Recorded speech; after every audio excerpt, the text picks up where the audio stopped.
In Palm Beach County, Florida, history isn't just in the books, it's in our towns, trails, and museums. I'm Theo Dorsey, and this is the Palm Beaches TV Now.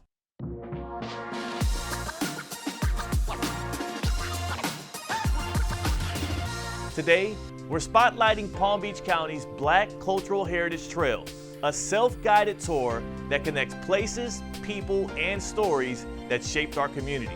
To tell the story best, let's welcome in Alexandra Alfred, the Associate Vice President of Community Engagement and Advancement at the Cultural Council for Palm Beach County. Thank you, Theo. African Americans have played a pivotal and indelible role in shaping Palm Beach County, Florida. From the post-slavery era to civil rights movement to today, their contributions have been instrumental to the region's social, cultural, and economic development. The rich culture and resilience of the Black community left a lasting impact on the Palm Beaches, emerging as influential leaders, educators, and activists who drove positive change in stories weaved into the very fabric of the Palm Beaches, from the Glades to Delray Beach and a battlefield in Jupiter. We're visiting sites that honor Indigenous peoples, African Americans, Black Seminoles, pioneers, leaders, artists, and everyday heroes who built Palm Beach County. These are just a few of the many historical locations on the Palm Beach County Black Cultural Heritage Trail that anyone can visit throughout the year. Let's head west and start our journey with a day trip to the Glades with Cindy Hing. What types of artifacts do you house here? The first thing you'll probably notice is a Fordson tractor made in 1917. That was the first tractor in the Glades area. The other side is the archaeology section. And a lot of the archaeologists have done excavations in this area since the 1930s. Our history is just so unique and so amazing that this little town has this much history that very few people really know about. You'll notice that we have a lot of displays talking about the early farming tools and techniques. The Sara Lee doll, that was the first African-American doll that was created in America, and it was created by a Belgrade woman. So we're very proud of that fact too. In the hurricane of 1928? 1928 hurricane, it was a devastating time in our history. Tell me about Lawrence E. Will. Lawrence Will, for whom the museum is named, he wrote 6 books about people, places, events of the Glades. And if you're mentioned, the books that are located here? They are for sale. And if you are mentioned in his books, you're either famous or you're infamous. And he told it all, so. This is also home to many professional football players. It is. Do you want to touch on the exhibit that you're putting together? Yes, it's called our Hall of Honor. We've had over 70 young men that have gone into the Professional Football League, and nothing had ever been done for them or any tribute made, so we have put together a museum to pay honor to these men. Mary Beth, thank you for joining me on the Lake Okeechobee Scenic Trail. Thank you for having me. You're welcome. Pahokee is the only city that sits on the lake that have direct access to Lake Okeechobee. Pahokee is a small town with a big vision. We call ourselves Muck City, the city around the lake. We have a lot of things that citizens do here. This trail, they like to walk, exercise here, bird watch, ride their bikes. I really love the residents of the city of Pahokee. And it's also produced many football players. It has many. Actually, we have the first Hall of Fame in Palm Beach County that is from Pahokee, our own Ricky Jackson. So you went from Pahokee, the NFL, to the Hall of Fame. Tell me about that journey. I had to go to college first, University of Pittsburgh, and after that I got drafted in the second round. And I was always a great athlete, so when I got there to New Orleans Saints, you know, that made me be one of the best players in the NFL. Any advice for the kids growing up here? No, just make sure you go off to college and get your education. And when you do good, don't forget about Pahokee. You know, give something back to your community, where you come from. How does it feel to be on the welcome sign and the goodbye sign of Pahokee? I mean, I feel great. Played all those years, and people around here, they respect what you did and they honor what you did. It means a lot.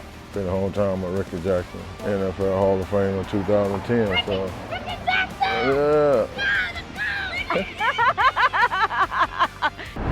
Some football legends right there. Thanks for joining us on that day trip, Alexandra.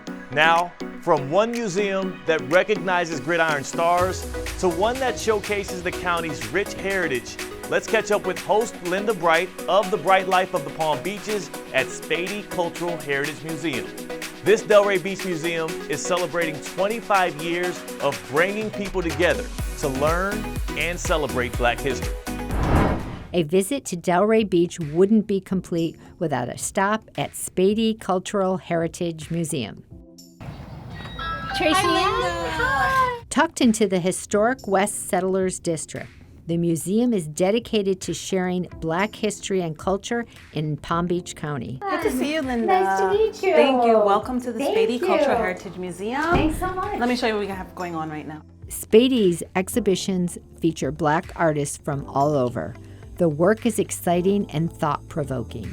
Right now in our main gallery, we have a contemporary exhibition called Ain't No Limits, and it's what's called a reciprocal ekphrastic. So if you look around the room, you're gonna see literary arts and you're gonna see visual arts, because 4 of us were paired anonymously to make work that bounced off of each other. So it was really cool that, you know, as the visual artists, we never knew what we were gonna make because we had to make work in response to these poets. To create her art, Tracy Ann uses very unique materials.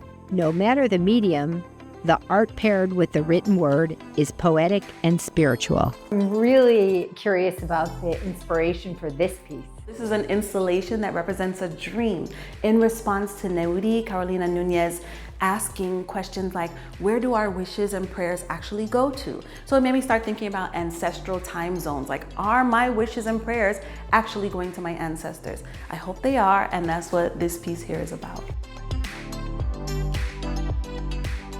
This museum holds all kinds of important artwork now, but it used to be the home of Solomon Spady, a prominent educator and community leader. Museum director Charlene Farrington told me his story. What prompted Spady to come to Delray was a letter that had been written and received by George Washington Carver at Tuskegee Institute, seeking a teacher for the children here in Delray Beach. And in the 1920s, we were called colored, so seeking a teacher for the colored children. George Washington Carver gave that letter to Mr. Spady, and Mr. Spady came to South Florida.